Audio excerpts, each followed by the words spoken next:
अस्सलाम वालेकुम dear students, welcome back. आज हम करेंगे एफएससी पार्ट 2 की केमिस्ट्री का चैप्टर नंबर 7 जो कि ऑर्गेनिक केमिस्ट्री हमारे पास, ठीक है। Fundamental principle in the organic chemistry. ये बेटे हमारा रिवाइज्ड एंड कंसाइज सेशन है। इससे पहले डिटेल लेक्चर में प्रोफेसर तनवीर साहब बड़े अच्छे तरीके से आपको दे चुके हुए हैं चैनल के अंदर, तो उन्हीं लेक्चर्स को मैंने थोड़ा सा क्या किया है, कंसाइज किया है और प्रिसाइज वे में आपके सामने प्रेजेंट करूँगा। उम्मीद है कि आप बहुत ज़्यादा इंजॉय कीजिएगा, मेरे साथ कनेक्ट हो जाइएगा। लेट्स स्टार्ट हियर जी। चैप्टर 7 है जी fundamental principle in the organic chemistry. जी 200 साल पहले की बात है कि कंपाउंड्स को दो क्लासेस में, दो टाइप्स में डिवाइड किया गया था। एक का नाम था ऑर्गेनिक कंपाउंड और एक का नाम था इनऑर्गेनिक कंपाउंड। एक का नाम था ऑर्गेनिक कंपाउंड, एक का नाम था इनऑर्गेनिक कंपाउंड। ये क्लासिफिकेशन जो थी it was based on the origin. ये ओरिजिन की बुनियाद पर बनाई गई थी, ठीक है। ऑर्गेनिक का मतलब क्या होता है? लाइफ। ये ऑर्गेनो से टर्म डिराइव हुआ है। तो ऐसे तमाम कंपाउंड जो हमें लिविंग थिंग्स से ऑब्टेन होते हैं, all those compound which we obtain from the living things, they are organic compound. And all those compounds which we obtain from the non-living things or minerals, they are called inorganic compounds, ठीक है। अब organic compounds जो हमें living things से मिलते हैं, living things से हमें मिलता है protein, carbohydrates, urea, lipids, nucleic acids और बहुत से एंजाइम्स। ये सभी कंपाउंड्स हमें लिविंग थिंग से हासिल होते हैं, तो इनका नाम क्या रख दिया है? They are organic compound. और वो compound like metallic carbonates, metallic bicarbonates और वो मिनरल्स जो ज़ेरे ज़मीन से हमें हासिल होते हैं, वो सारे शामिल कर लिए गए किसके अंदर? इनऑर्गेनिक कंपाउंड में। तो this definition was based on their origin. Those compound which we obtain from the living things, they are called organic compound, and those compound which we obtain from the in minerals और the non living thing, they are called inorganic compound, ठीक है बच्चों। अच्छा, ये जो theory है कि ये जो ऑर्गेनिक कंपाउंड हैं हमें सिर्फ लिविंग थिंग से हासिल हो सकते हैं, इसके ऊपर रिसर्च की डिटेल में जैकब बर्ज़ेलियस ने रिसर्च की। उसने देखा ये वाले जो ऑर्गेनिक कंपाउंड है ना, इनको तैयार करने के लिए एक मखसूस किस्म की फोर्स चाहिए होती है। उस फोर्स को, इस मिस्टीरियस फोर्स को उसने नाम दिया वाइटल फोर्स का, जो इंसान बाहर लैब में प्रोवाइड नहीं कर सकता, ठीक है। ये ऑर्गेनिक कंपाउंड सिर्फ इंसान खुद दे सकता है अपनी बॉडी के अंदर, जानवर अपनी बॉडी के अंदर, प्लांट्स अपनी बॉडी के अंदर, ठीक हो की बात ये। So organic compound can only be prepared by the living things within them. They can not be prepared in the lab because it requires some mysterious force which is called as a vital force. It cannot be given by the human being in the lab. ठीक होगी बात ये कि organic compound को तैयार करने के लिए एक ख़ास किस्म की फोर्स दरकार होती है। उस ख़ास किस्म की फोर्स को वाइटल फोर्स कहते हैं, और इंसान बाहर लैब में वो फोर्स प्रोवाइड नहीं कर सकता।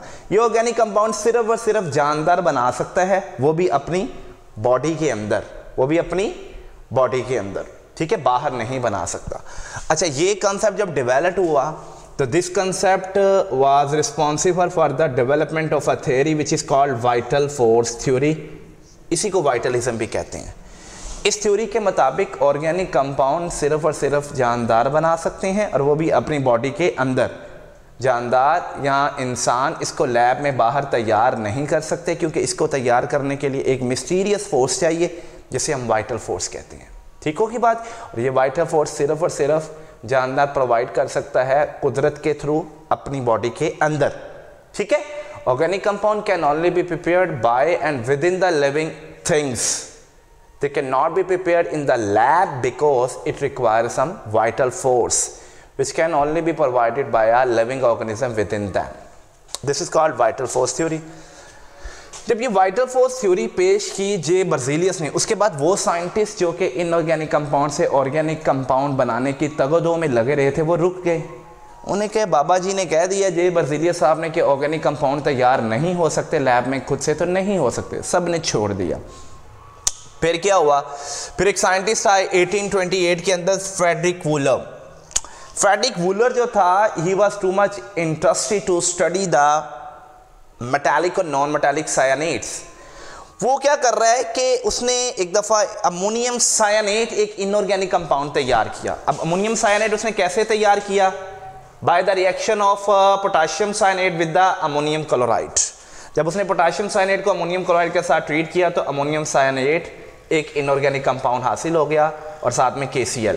ये भी इनऑर्गेनिक है, ये भी इनऑर्गेनिक है, ये भी इनऑर्गेनिक है, और ये भी इनऑर्गेनिक है। जब अमोनियम साइनाइड हासिल हुआ तो he was drying the ammonium cyanide to get its crystal. वो देखता क्या है कि अमोनियम साइनाइड जो कि इनऑर्गेनिक कंपाउंड है उसको ड्राई कर रहा है, तो वो ड्राई करते हुए अमोनियम साइनाइड कन्वर्ट हो गया एक ऑर्गेनिक कंपाउंड में जो कि यूरिया है। जो इससे पहले ख्याल किया जाता था कि ये सिर्फ और सिर्फ it is usually found in the urine of mammals, ये मैमल्स के सुसु में पाया जाता है यूरिया जो है। तो जब उसने देखा कि इनऑर्गेनिक कंपाउंड अमोनियम साइनाइड से यूरिया बन गया, यानी ऑर्गेनिक कंपाउंड बन गया, तो he was able to say that ये तो बर्जीलिया साहब तो झूठ मार रहे थे। बर्जीलिया साहब ने तो कहा था इसको कोई बनाने के लिए कोई वाइटल फोर्स चाहिए जो इंसान या कोई लिविंग ऑर्गेनिज्म अपनी बॉडी के अंदर ही कुदरत के थ्रू प्रोवाइड कर सकता है। इसके लिए तो कोई वाइटल फोर्स नहीं चाहिए, इसके लिए कोई वाइटल फोर्स नहीं चाहिए। अब जब इसके लिए कोई वाइटल फोर्स नहीं चाहिए तो इसके बाद इसने रिजेक्ट कर दिया किसी वाइटल फोर्स थ्योरी को। उसने कहा वाइटल फोर्स थ्योरी जो है इसमें कोई रियलिटी नहीं है, क्योंकि ऑर्गेनिक कंपाउंड को तैयार करने के लिए कोई वाइटल फोर्स रिक्वायर नहीं है। इसके बाद इतनी ज़्यादा तरक्की हुई ऑर्गेनिक कंपाउंड बनाने की इंडस्ट्री में, इतनी ज़्यादा तरक्की हुई कि मत पूछें। ठीक है, ऑन एवरेज मैं पढ़ रहा था कि ऑर्गेनिक कंपाउंड एक दिन के अंदर कम से कम नए रोज़ाना 2 ऑर्गेनिक कंपाउंड जो होते हैं वो तैयार हो जाते हैं दुनिया में किसी न किसी जगह पर, यहाँ डिस्कवर हो जाते हैं। 2 तैयार हो चुके हुए हैं। और अभी मैं निकला हुआ हूँ सुबह का अपने घर लाहौर से, और अभी मैं अपने कैमरामैन से पूछूंगा टाइम क्या हो गया तकरीबन सर? 1:07।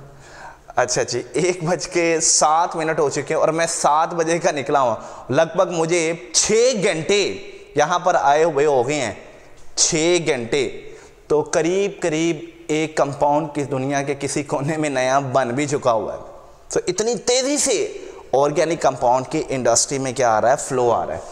उसके बाद जो है, उसके बाद आज जब ये ऑर्गेनिक कंपाउंड इनऑर्गेनिक कंपाउंड से हासिल हो गया था, रिजेक्शन होगी वाइटल फोर्स थ्योरी की, so there was the need to redefine the organic chemistry, there was the need to redefine the organic compound.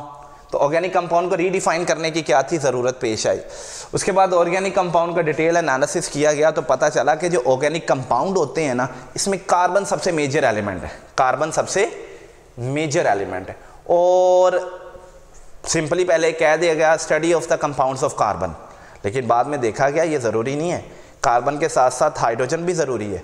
फिर इसके अलावा इसके अंदर सल्फ़र हो सकता है, नाइट्रोजन हो सकता है, फास्फोरस हो सकता है। तो there was the need to redefine the organic compound. Organic compound को रीडिफाइन करने की फिर से ज़रूरत पेश आ गई। फिर डिटेल एनालिसिस के बाद पता चला कि सारे हाइड्रोकार्बन्स जो हैं, यानी ऐसे कंपाउंड जो सिर्फ कार्बन और हाइड्रोजन पर मुश्तमिल हैं, उन्हें क्या कहते हैं, हाइड्रोकार्बन। सारे hydrocarbon they are organic in nature, उनकी प्रॉपर्टीज ऑर्गेनिक कंपाउंड से क्या करती हैं, मैच करती। तो पहली बात तो कह दी गई कि हाइड्रोकार्बन सारे ऑर्गेनिक कंपाउंड है। फिर उसके बाद दूसरे ऑर्गेनिक कंपाउंड देखे तो they were seen that they are the derivative of hydrocarbons. वो डेरिवेटिव ऑफ हाइड्रोकार्बन को देखा गया, वो भी क्या निकले, ऑर्गेनिक इन नेचर निकले। इस तरह फिर ऑर्गेनिक कंपाउंड को बेटे कह दिया गया these are the compound of carbon and hydrogen only और दे आर डेरिवेटिव्स। ये कंपाउंड सिर्फ और सिर्फ किसके हैं, कार्बन और हाइड्रोजन के मुमकिन हो सकते हैं या उनके फिर आगे डेरिवेटिव्स। ठीक है, इनको ऐसे भी बोल सकते हैं, hydrocarbons and their derivatives are called organic compounds and their study is called organic chemistry. So overall we can define the organic chemistry in modern way, the study of hydrocarbons and their derivative, this is called as a organic chemistry. अब मतलब देखिएगा hydrocarbon में मेरे पास एक है methane, लेकिन आपको पता है मीथेन का हाइड्रोजन रिप्लेस कर दें तो ये आ जाएगा CH3Cl, ये हो गया डेरिवेटिव ऑफ मीथेन। तो मीथेन तो हाइड्रोकार्बन है, ये तो है ही ऑर्गेनिक, इसका डेरिवेटिव भी ऑर्गेनिक है। अब मीथेन की एक हाइड्रोजन को अगर मैं OH से रिप्लेस कर दूं, ये मिथाइल अल्कोहल, ये क्या आ गया हमारे पास, अब ये भी इसका डेरिवेटिव है, तो ये भी क्या होगा, ऑर्गेनिक इन नेचर होगा। क्लियर होगी बात, ये हाइड्रोकार्बन भी ऑर्गेनिक हैं और उनके डेरिवेटिव्स भी क्या हैं, ऑर्गेनिक हैं। अच्छा, कुछ ऐसे केसेस हैं जिनमें कार्बन मौजूद हो सकता है, ऑक्सीजन मौजूद हो सकता है या हाइड्रोजन मौजूद हो सकते हैं, बट उनकी प्रॉपर्टी ऑर्गेनिक कंपाउंड से मैच नहीं करती, they are not the derivatives of organic compound. उनमें कौन से आ सकते हैं, सारे मेटालिक कार्बोनेट्स आ जाते हैं, बाइकार्बोनेट्स आ सकते हैं, सारे मेटालिक सायानेट आ सकते हैं, कार्बन मोनोऑक्साइड, कार्बन डाइऑक्साइड वगैरह, इन सब के अंदर कार्बन मौजूद है और कईयों के अंदर तो हाइड्रोजन भी मौजूद है, but they are not included in the organic compound, their study is not organic chemistry. ठीक होगी बात। आपको मजे की बात बताऊं, ऑर्गेनिक कंपाउंड जो कि कंपाउंड्स ऑफ कार्बन हैं, इनकी तादाद बहुत ज़्यादा है, मिलियंस में ज़्यादा है। अब तक पीरियोडिक टेबल में टोटल 118 एलिमेंट जो हैं वो नाउन है अब तक। उनमें से सिर्फ एक एलिमेंट किसका है, कार्बन का, सिर्फ एक एलिमेंट कार्बन का। अगर कार्बन का एक एलिमेंट निकाल लें तो बाकी बचे 117 एलिमेंट।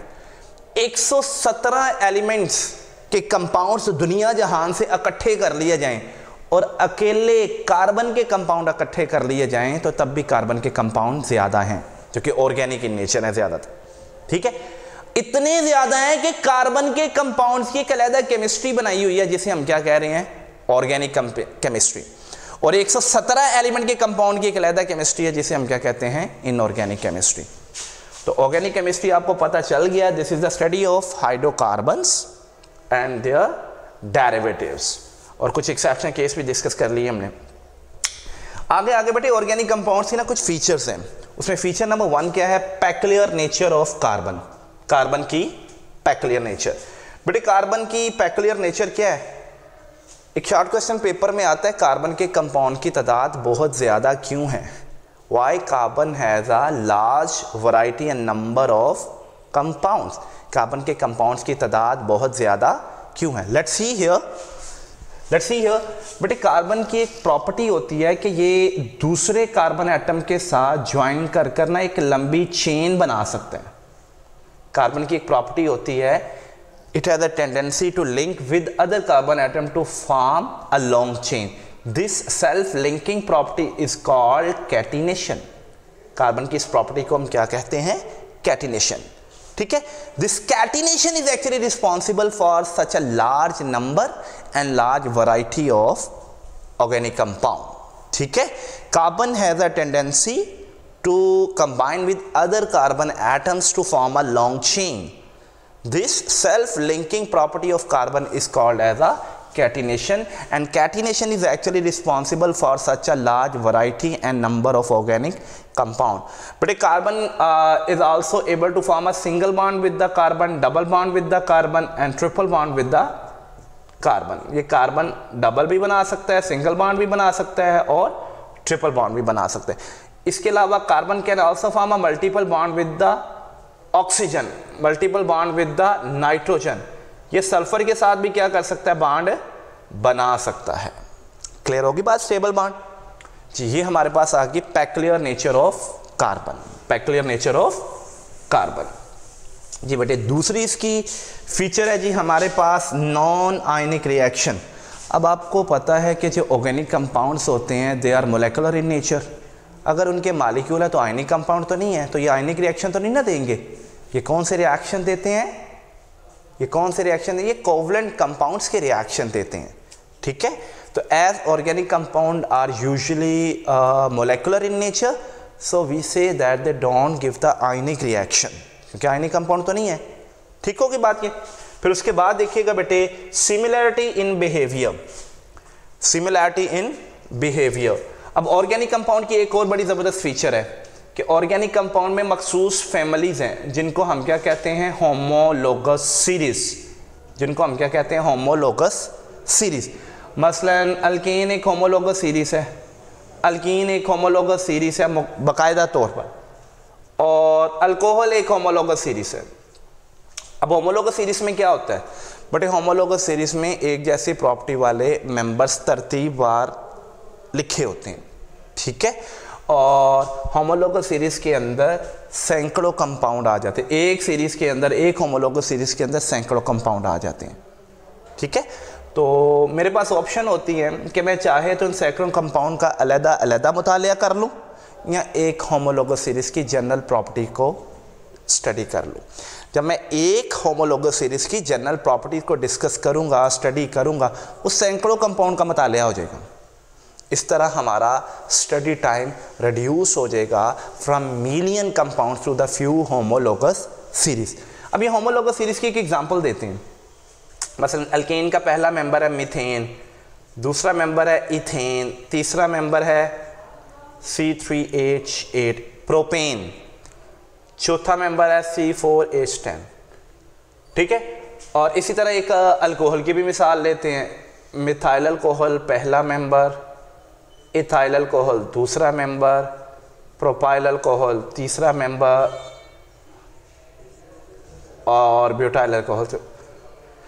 तो होमोलोगस सीरीज के अंदर ये it is a series of similar type of such compounds which have same functional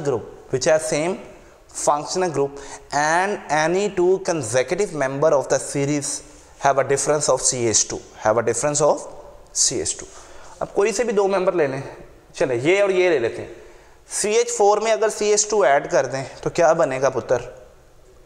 CH2 C2H6 बन गया, अगला मेंबर बन गया। C2H6 में CH2 ऐड कर दें तो C3H8, यानी कोई से भी दो मेंबर लेने, उसके कंसेक्यूटिव दो मेंबर्स का फर्क कितने का आएगा? CH2 का। इधर से भी देखें, सब में फंक्शन ग्रुप क्या लगा हुआ है? सेम हाइड्रोक्सिल ग्रुप लगा हुआ है, अल्कोहलिक। तो कोई से भी दो मेंबर ले लें, C2H5OH में CH2 ऐड कर दें तो बन जाएगा C3H7, अरे वाह। C3H7OH में CH2 ऐड कर दें तो बन जाएगा C4H9OH, ठीक होगी बात ये।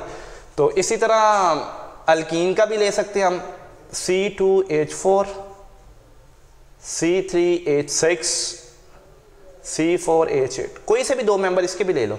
C3H6 में CH2 ऐड कर दें C4H8, C3H6 में C2H4 में CH2 ऐड कर दें C3H6। अब देख सकते हैं। सो होमोलोगस सीरीज भला क्या होती है? It is a series of similar type of such compounds which have same functional group and chemical properties, and any two consecutive member of this series have a difference of CH2। Clear होगी बात ये। इसका benefit क्या होता है? इसका benefit ये होता है कि जहाँ हमने सैकड़ों कंपाउंड का मुतालिया करना होता है, वहाँ पर हम फ्यू होमोलोगस सीरीज का मुतालिया कर कर अपना काम पूरा कर लेते हैं। तो हम कहते हैं कि there is a close relationship between different type of organic compound and it can be exemplified by the homologous series, ठीक है। तो with the help of homologous series our study has been reduced from millions of a compound to the few homologous series। ये भी एक property है। आगे organic compound जो होते हैं ये बहुत ज़्यादा क्या होते हैं? कॉम्प्लेक्स होते हैं। मसलन स्टार्च है, मसलन स्टार्च का एक जनरल फार्मूला क्या होता है? C6H10O5 और N यहाँ पर फ्यू थाउजेंड से लेकर फ्यू मिलियंस तक हो सकता है, यानी कि बहुत कॉम्प्लेक्स और बड़ा फार्मूला है स्टार्च का।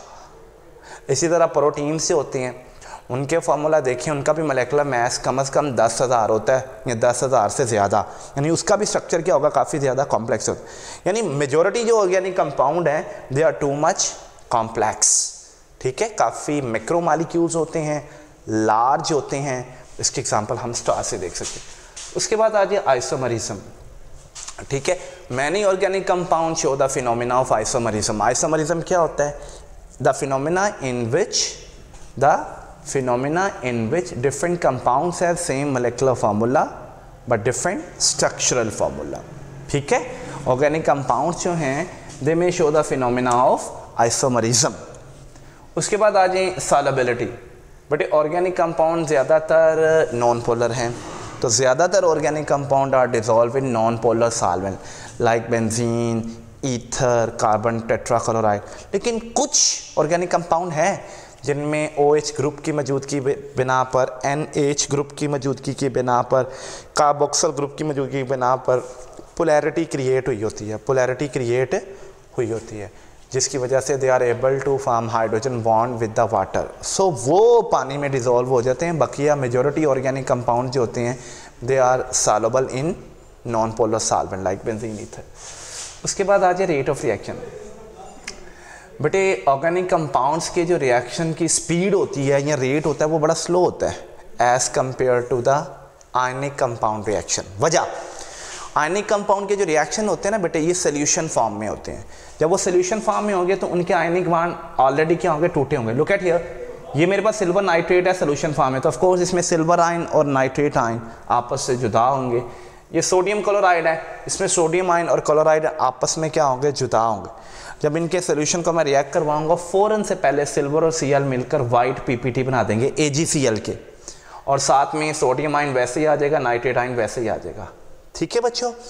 और इसी तरह ये था आयनिक कंपाउंड का रिएक्शन। अब देखें ऑर्गेनिक कंपाउंड के रिएक्शन में मैंने इथीन में हाइड्रोजन ऐड किया निकल कैटालिस्ट की मौजूदगी में, तो आपको पता है पाई बॉन्ड टूटेगा, एक H इधर लग जाएगा, एक H इधर, ये इथेन बन जाएगा।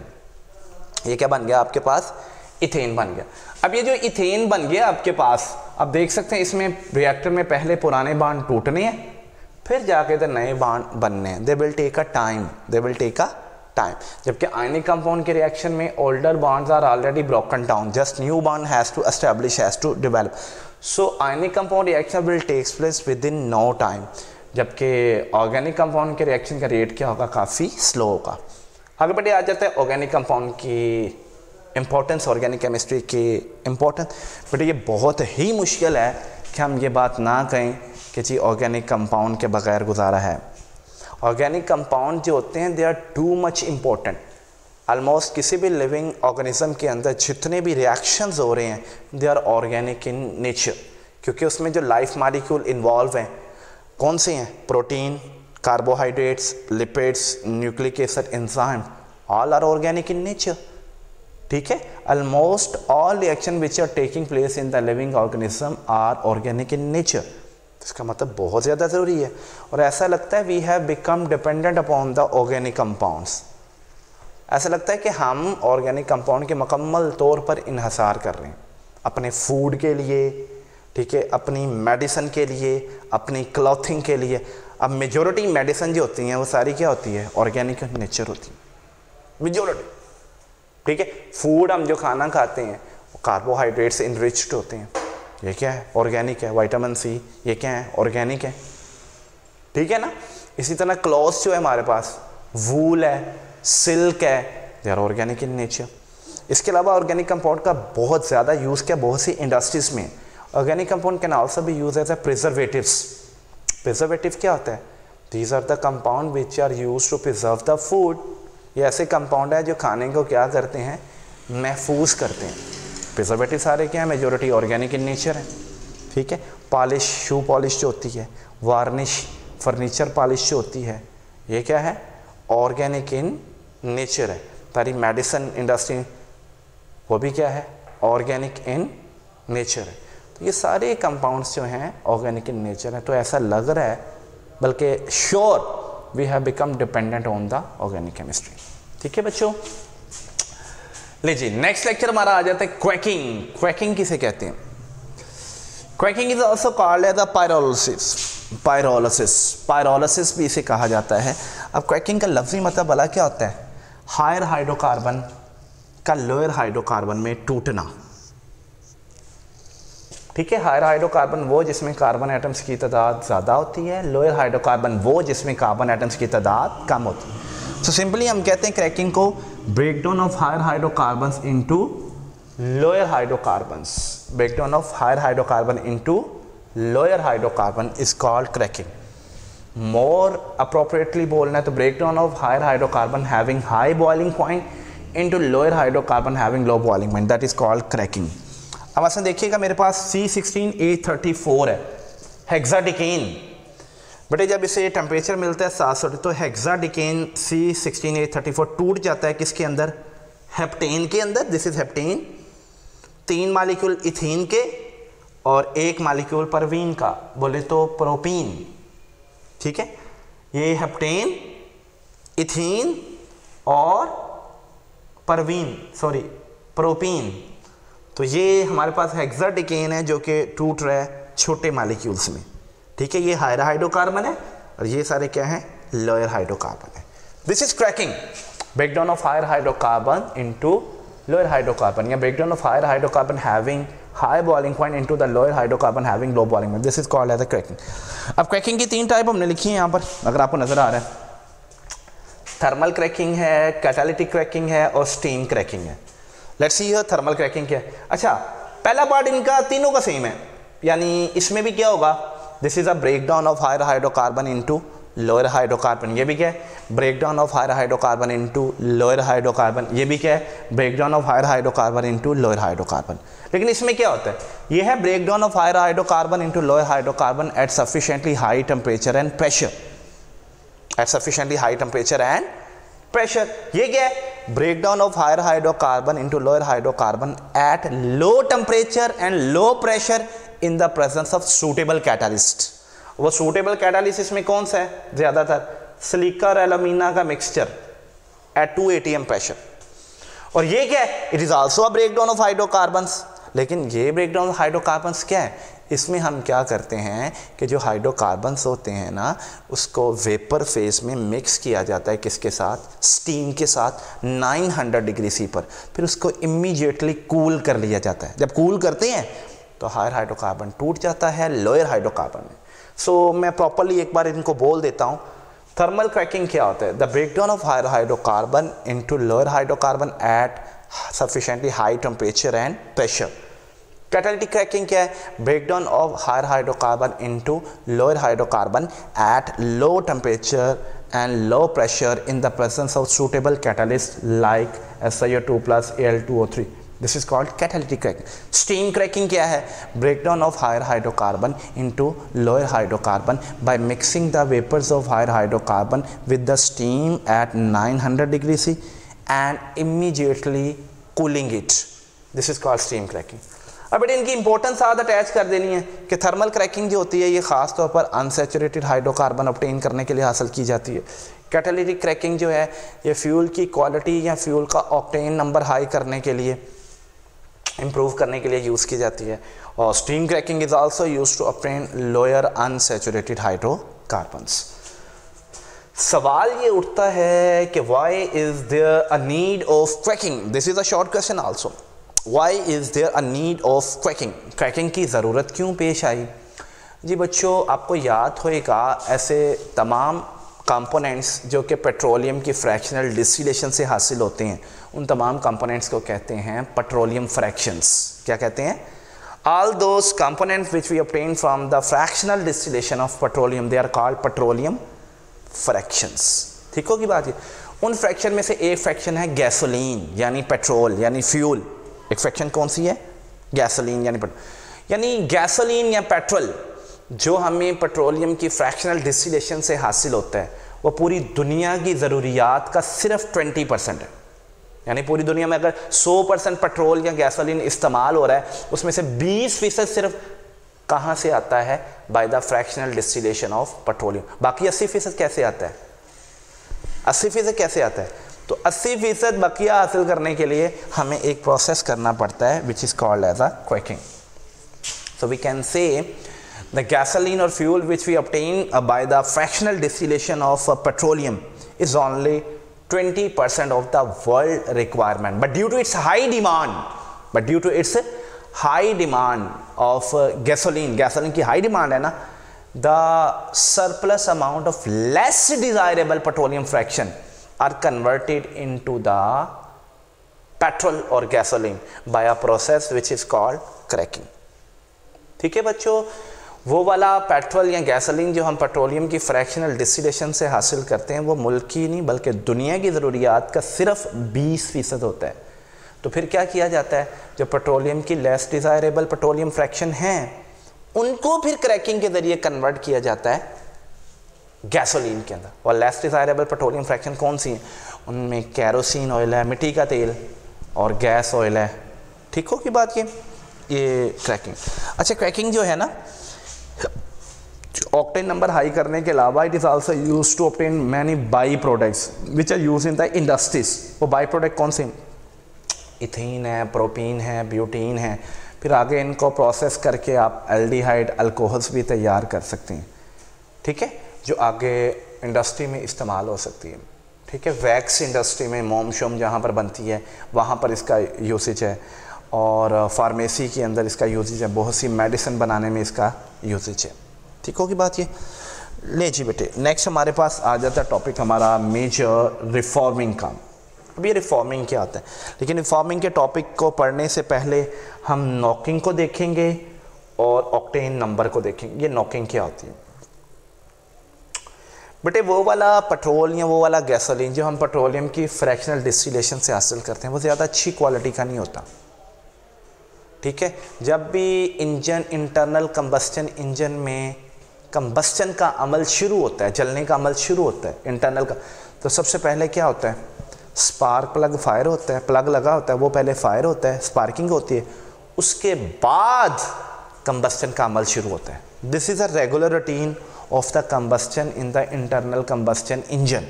दोबारा सुनिएगा कि जब भी कभी किसी इंजन में, गाड़ी के किसी इंजन में कंबस्टन का अमल शुरू होता है, उसमें सबसे पहले स्पार्क प्लग फायर होता है, फिर उसके बाद कंबस्टन का अमल शुरू होता है। लेकिन बाद वक़्त अगर बुरी क्वालिटी का फ्यूल हमने इस्तेमाल किया हुआ है तो कंबस्टन का अमल स्पार्क प्लग फायर होने से पहले ही शुरू हो जाता है।